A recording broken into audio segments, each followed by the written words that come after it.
Umat imitatif membagikan makanan berbuka puasa seperti takjil dan nasi kepada puluhan imigran etnis Rohingya asal Myanmar yang masih tinggal di Balai Latihan Kerja Munah Sahmi, Kecamatan Muara II, Kota Luxmawi.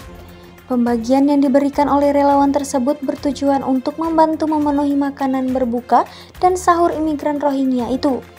Perwakilan Human Intatif, Irza, berharap dengan adanya bantuan sosial tersebut, imigran Rohingya bisa beribadah dengan tenang dan aman. Karena mengingat mereka selama ini trauma mental dan psikologis, serta sangat tertekan dengan kejadian di daerahnya.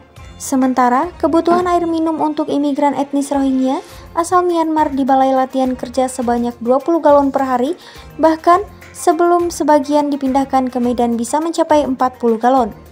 Kita kegiatan yang kita lakukan pembagian nasi takjil, di situ dan situ ada kurma, ada buah, ada pisang, kan?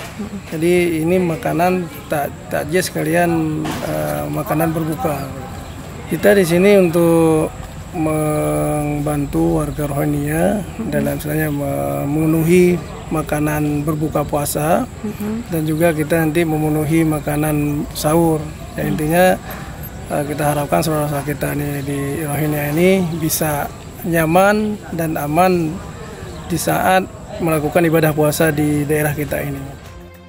Amatan AJNN, pasca pemindahan sebanyak 36 jiwa, beberapa pekan lalu kondisi di tempat penampungan sementara itu terlihat lenggang dari aktivitas.